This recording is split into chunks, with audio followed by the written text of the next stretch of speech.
ನಾಡಿನ ಅಭಿವೃದ್ಧಿಗಾಗಿ ರಾಜಕೀಯ ಪಕ್ಷಗಳು ಹಾಗೂ ಹಲವು ಸಂಘಟನೆಗಳು ಧಿಕ್ಕಾರಗಳನ್ನ ಕೂಗಿ ಪೊಲೀಸರಿಂದ ಲಾಠಿ ರುಚಿ ಪಡೆದು ಪ್ರತಿಭಟನೆಯನ್ನ ನಡೆಸುತ್ತಿರುವ ಮಧ್ಯೆ ಇಲ್ಲೊಬ್ಬ ಕಲಾವಿದನು ತನ್ನ ಮಧುರವಾದ ಕಂಠದಲ್ಲಿ ಹಾಡಿಕೊಂಡು ಅದನ್ನ ಯೂಟ್ಯೂಬ್ನಲ್ಲಿ ಅಪ್ಲೋಡ್ ಮಾಡಿ ಜನರ ಗಮನ ಸೆಳೆಯುವುದರ ಜೊತೆಗೆ ಸಂಬಂಧಪಟ್ಟ ಅಧಿಕಾರಿಗಳಿಗೂ ಅದೇ ರೀತಿ ಜನಪ್ರತಿನಿಧಿಗಳಿಗೂ ತಾಕೀತಾಗುತ್ತಿದ್ದಾನೆ.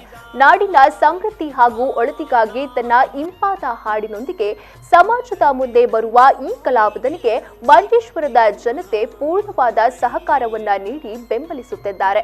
ಕಾಸರಗೋಡು ಜಿಲ್ಲೆಯ ಮಂಜೇಶ್ವರ ತಾಲೂಕಿನ ಪೊಸೋಟು ಲಕ್ಷ್ಮಂಬೀಡು ಕಾಲನಿಯ ಅಹಮದ್ ಆಲಿಮಾ ದಂಪತಿಗಳ ಏಕಪುತ್ರನಾಗಿರುವ ಉಮರ್ ಎಂಬ ಈ ಕಲಾವಿದ ಸರ್ಕಾರ ನೀಡಿದ 3 ಸೆಂಟ್ಸ್ ಭೂಮಿಯಲ್ಲಿ ತನ್ನ ಪತ್ನಿ 3 ಮಕ್ಕಳು ಹಾಗೂ ವೃದ್ಧೆಯಾಗಿ ಕುರುಡಿಯಾಗಿರುವ ತನ್ನ ತಾಯಿಯೊಂದಿಗೆ ವಾಸಿಸುತ್ತಿದ್ದಾನೆ.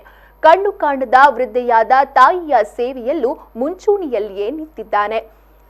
ಕೇರಳದಲ್ಲಿ ಕಳೆದ ವರ್ಷ ಸಂಭವಿಸಿದ ಪ್ರಳಯದ ಬಗ್ಗೆ ಈ ಕಲಾವಿದ ಹಾಡಿದ ಹಾಡುಗಳನ್ನ ಲಕ್ಷಾಂತರ ಮಂದಿ ಯೂಟ್ಯೂಬ್ನಲ್ಲಿ ವೀಕ್ಷಿಸಿದ್ದು ಮಾತ್ರವಲ್ಲದೆ ಆ ಹಾಡು ದೇಶ ವಿದೇಶಗಳಲ್ಲೂ ವೈರಲ್ ಆಗಿತ್ತು. ಆ ಬಳಿಕ ಹೊಂಡಗಳಿಂದ ತುಂಬಿದ ಹದಗೆಟ್ಟ ಕಾಸರಗೋಡು ಮಂಗಳೂರು ರಾಷ್ಟ್ರೀಯ ಹೆದ್ದಾರಿ ರಸ್ತೆಯ ಬಗ್ಗೆ ಹಾಡಿರುವಂತಹ ವಿಡಿಯೋ ಕಾಸರಗೋಡಿನ ಯುಡಿಎಫ್ ನಾಯಕರಿಗೆ ಅದೊಂದು ಅಸ್ತ್ರದ ರೀತಿಯಲ್ಲಿ ಬಳಕೆಯಾಗಿ ಭಾರಿ ವೈರಲ್ ಆಗಿತ್ತು.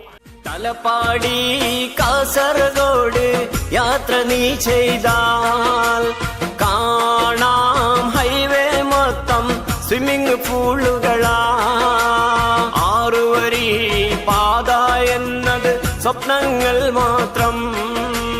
ഉള്ള ഹൈവേതൻ ഗതിയോ വളരെ മോശം. റോഡും തോടും ഇന്ന് ഒരു ಇದೀಗ ಕೊರೋನಾ ಮಹಾಮಾರಿ ಜಾಗೃತಿಯನ್ನ ಮೂಡಿಸುವ ರೀತಿಯಲ್ಲಿ ಕನ್ನಡ ಭಾಷೆಯಲ್ಲಿ ಹಾಡಿದ ಹಾಡು ಭಾರಿ ವೈರಲ್ ಆಗಿದೆ. ಪ್ರತಿಯೊಂದು ದುರಂತದ ಬಗ್ಗೆಯೂ ಅದೇ ರೀತಿ ಗಾಢ ನಿದ್ರೆಯಲ್ಲಿರುವ ಅಧಿಕಾರಿಗಳನ್ನ ಹಾಗೂ ಜನಪ್ರತಿನಿಧಿಗಳನ್ನ ಎಚ್ಚರಿಸುವ ರೀತಿಯಲ್ಲಿ ಇಂಪಾದ ರಾಗದಲ್ಲಿ ತನ್ನ ಪ್ರತಿಷೇಧವನ್ನ ತೋರ್ಪಡಿಸುತ್ತಿರುವುದು ಪರಿಣಾಮಕಾರಿಯಾದ ರೀತಿಯಲ್ಲಿ ಯಶಸ್ಸನ್ನ ಕಾಣುತ್ತಿರುವುದು ವಿಶೇಷವಾಗಿದೆ. ಕನ್ನಡ, ಮಲಯಾಳಂ, ಬ್ಯಾರಿ, ತುಳು ಹಾಗೂ ಹಿಂದಿ ಭಾಷೆಗಳಲ್ಲಿ ಈತ ಹಾಡಬಲ್ಲವನಾಗಿದ್ದಾನೆ. ಬಂತು ವೈರಸ್ ಬಂತು ಕೊರೋನಾ ಎಂಬ ದುರಂಕಾರಿ. ತಂತೆ ತಂತು ಭೂಮಿಗೆಲ್ಲ ಜೀವ ತೆಗೆಯು ಮಹಾಮಾರಿ. ವೈದ್ಯರ ಸೇವೆಗೆ ತಪ್ಪದೆ ಸ್ಪಂದಿಸಿ, ವೈದ್ಯರೇ ದೇವರು ಇಂತಹ ಸ್ಥಿತಿಯಲ್ಲಿ. ಬಂತು ವೈರಸ್ ಬಂತು ಕೊರೋನಾ ಎಂಬ ದುರಂಕಾರ. ಲಾಕ್ಡೌನ್ ಕಾಲದಲ್ಲಿ ಕೊರೋನಾ ವೈರಸ್ ಬಗ್ಗೆ ಹಾಡಿರುವ ಹಾಡು ಯೂಟ್ಯೂಬ್ನಲ್ಲಿ ಅಪ್ಲೋಡ್ ಆದ ತಾಸೊಳಗಡೆ ಲಕ್ಷಾಂತರ ಮಂದಿ ವೀಕ್ಷಿಸಿ ದೇಶ ವಿದೇಶಗಳಿಂದ ಮೆಚ್ಚುಗೆಯನ್ನ ವ್ಯಕ್ತಪಡಿಸಿರುವುದು ವಿಶೇಷತೆಯಾಗಿದೆ. ವೈರಲ್ ಆಗಿರುವ ಈ ವಿಡಿಯೋ ಸಾಮಾಜಿಕ ಜಾಲತಾಣಗಳಲ್ಲಿ ಈಗಲೂ ಹರಿದಾಡ್ತಾ ಇದೆ.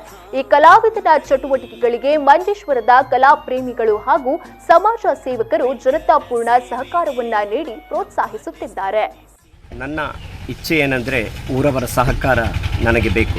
ನಾನು ಇನ್ನೂ ಕೂಡ ಮುಂದೆಯೂ ಒಳ್ಳೆಯ ರೀತಿಯಲ್ಲಿ ಹಲವಾರು ಹಾಡುಗಳನ್ನು ಹಾಡಿ ಜನರ ಏಳಿಗೆಗಾಗಿ ನಾನು ಶ್ರಮಿಸುತ್ತೇನೆ.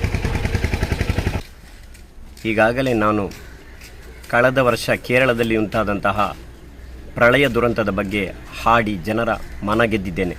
ಸರಕಾರಕ್ಕೆ ಗಮನವನ್ನು ತಂದಿದ್ದೇನೆ. ಹದಗೆಟ್ಟ ರಸ್ತೆ ಹಾಡನ್ನು ಕೂಡ ನಾನು ಹಾಡಿ ಪ್ರತಿನಿಧಿಗಳ ಮನ ಮೆಚ್ಚಿದ್ದೇನೆ ಹಾಗೂ ಜನಪ್ರತಿನಿಧಿಗಳ ಸಹಕಾರವನ್ನು ಜನರಿಗೆ ಬಯಸುತ್ತೇನೆ. ಹಾಗೂ ಈಗಾಗಲೇ ಕೊರೋನಾ ಜಾಗೃತಿ ಹಾಡನ್ನು ನಾನು ಹಾಡಿದ್ದೇನೆ.